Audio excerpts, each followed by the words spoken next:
আরো একটি নতুন দিন, আরো একটি নতুন সকাল। তো হ্যালো এভরিওয়ান, আমি তোমাদের প্রিয়াঙ্কা এসে গেছি নতুন একটি ব্লগ নিয়ে। যেমনটা আমি দেখিয়েছিলাম রিলসে যে গত রাতে আমি কেক কেটেছিলাম আমাদের রেজিস্টার ম্যারেজ অ্যানিভার্সারি উপলক্ষে।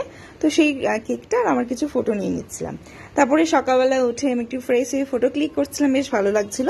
তার সাথে আমি চা খেয়ে নিলাম। তারপর যেরকম বাড়ির অ্যাজ ইউজুয়াল কাজ থাকে সেগুলো করে নেওয়ার পালা। আর বেডশিটটা প্রচুরভাবে নোংরা হয়েছিল বেশ কিছুদিন ধরে, ভাবছিলাম যে একটুখানি চেঞ্জ করে নিই। আর বর্ষাকালে না মাঝে মাঝে বেডশিট চেঞ্জ করাটা খুব ভালো, কারণ স্যাঁতস্যাঁতেও হয়ে থাকে আর ঘামটাও প্রচন্ড হচ্ছে। তো সেই কারণেই আমি সব চেঞ্জ করে নিলাম। আর এই যে বেডশিটটা, এটা কার্লনের, এটা ভীষণই ভালো, মানে একটা বেডশিট যেটা মানে শুলে ভীষণ কমফর্ট দেয়। তো চেঞ্জ করে নিলাম। তারপরে দেখলাম আওয়াজ আসছে বাইরে থেকে। আমার যে গাছ লাগিয়ে দিয়ে যায় বা গাছ দিয়ে যায় সেই ভাইটা এসেছে, তো গাছ আমাকে দেবে বলে। তো বাড়ির জন্য ইনডোর প্ল্যান্ট কিছু নিলাম। আর এরিকা পাম্পটা কিরকম যেন নষ্ট হয়ে গেছিলো, ওকে দেখাচ্ছিলাম। তো সেই সবও লাগিয়ে টাগিয়ে দিল। তারপরে আমি একটু দেখি আর ব্যালকানিতে যেগুলো রাখা সেগুলো রেখে দিলাম। তারপরে এই বাড়ির মধ্যে এই গাছটার ঠিক নামটা মনে পড়ছে না, তো এটা রেখে দিলাম এখানে। আর টবগুলো যেহেতু কেনা ছিল রথের মেলায়, তো সেই জন্য সাজিয়ে নিলাম। আর আবার প্ল্যান্টটা বাড়িতে। আর আমার এই মানি প্ল্যান্ট এক স্টুডেন্টের মা দিয়েছিল, কিন্তু এটা ঠিক বাড়ছে না কেন জানি না। তো এগুলো একটু ঠিকঠাক করে নিচ্ছিলাম। তারপরে ওয়াশিং মেশিনটা অন করে দিলাম, কারণ জামা কাপড়ও প্রচুর ছিল। তারপর এখানে এসে দেখি কি যে মানে মিনিটা থাকে, সে কি শুকিয়ে ঘুম দিচ্ছে বাবা। মানে ঠান্ডা ঠান্ডা ওয়েদার, আর বেশ ওয়েদারটা ভালো ছিল, বৃষ্টি যেহেতু হয়নি কিন্তু হাওয়াটা ভালো দিচ্ছিল। তো ও একদম আড়মোড়া ভেঙে আরাম করে ঘুমাচ্ছে, আমি ব্যালকনি থেকে দেখছিলাম। তারপরে যেরকমটা থাকে রান্না বান্না বসিয়ে দিলাম। একদিকে ভাত হচ্ছে, একদিকে ইলিশ মাছ হয়ে গেছে। ইলিশ মাছের ফটো তোমাদের সাথে শেয়ার করেছিলাম, খাওয়া হয়নি অনেকদিন ধরে, তো ভালোই বৃষ্টি হচ্ছিল, তার জন্য ইলিশ মাছ বানিয়ে নিয়েছিলাম। তারপরে কিছুটা মানে গোলাপ ফুল নিয়ে আসা হয়েছিল, তো রোজ প্যাটালসগুলো কি করবো, ফেলে দেবো, বেশ ঝরে যাচ্ছিল। তার জন্য একটা বাটির মধ্যে সুন্দর জল দিয়ে এই ফুলের পাপড়িগুলোকে আমি দিয়ে দিলাম গোলাপের। তো তারপরে স্নান হয়ে গেছে, লাঞ্চও নিয়ে নিয়েছি, যেহেতু ছুটির দিন ছিল দুজনেই একসাথে খাবার নিয়ে খেতে বসে গেলাম। আর হচ্ছে টিভি দেখতে দেখতে যেরকমটা করি ছুটির দিন হলে। বাড়ির গাছের লেবু ছিল, সেই একটুখানি লেবুও নিলাম। তার সাথে একদম গরম গরম ইলিশের সর্ষে দিয়ে ইলিশের ঝাল, আর হচ্ছে ভাত, উফ একদম জমে গেছিল দুপুরটা। তারপরে আমার অভ্যেস মতো একটুখানি ফল খেয়ে নিলাম, আমটা ভীষণভাবে পেকে গেছিল, তো রাখা যাচ্ছিল না।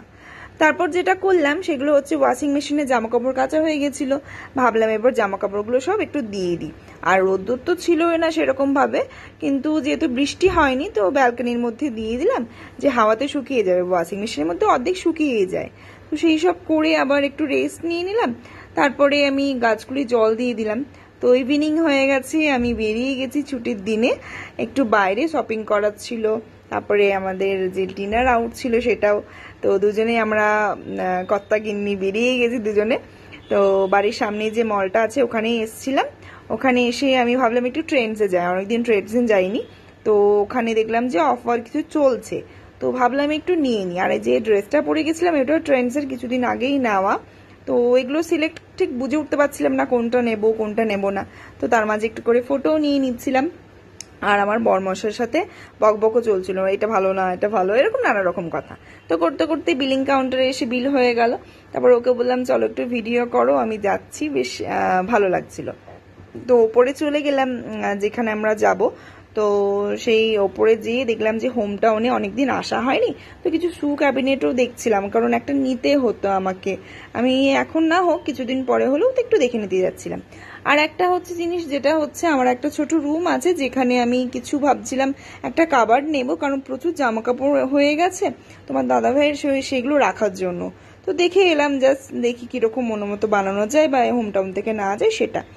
এখান থেকে আমি প্রচুর জিনিসই নিয়েছি আগেও। আমার দেখবে গণেশের যে একটা মূর্তি আছে আমার ড্রয়িং রুমে, যেটা জল পড়ে বেশ ওপরে, তো সেইটাও এখান থেকে নেওয়া। তো আর আমি ক্যান্ডেলও আমার খুব ভালো লাগে, তো ভাবলাম কিছু ক্যান্ডেলও দেখিনি।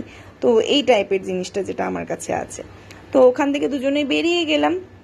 বেরিয়ে এবার আমাদের যেটা ডেস্টিনেশন, যেখানে খাবো রাতের ডিনারটা, চলে এলাম বারবিকিউ নেশনে। এবার এখানে আমাদের সিট আগে থেকেই বুক থাকে, তুমি উইদাউট বুকিংয়ে কিন্তু এখানে খেতে পারবে না। তো আসার সাথে সাথেই ফুচকা, তারপরে হচ্ছে কর্ন স্টার্টারে, তারপরে বারবিকিউ, এখানে হচ্ছে যে মানে কাবাবগুলো থাকে ওদের স্পেশাল যেগুলো, তো নানা রকম জিনিস দিয়ে কিছুই বাদ দিইনি, মাটন, পোলাও সবই অল্প অল্প করে টেস্ট করে, আইসক্রিম, মিষ্টি, ফ্রুট সব কিছু খেয়েছি। তো আমার ভীষণ ভাল লাগে এখানের হচ্ছে যে কাস্টার্ড যেগুলো থাকে সেগুলো। তো তারপরে আমাদের যেহেতু রেজিস্ট্রি ম্যারেজ অ্যানিভার্সারির জন্য বুকিং করেছিলাম, তো ওদের তরফ থেকে আমাদের এই ড্রিঙ্ক আর হচ্ছে কেকটা দেওয়া হয়েছিল।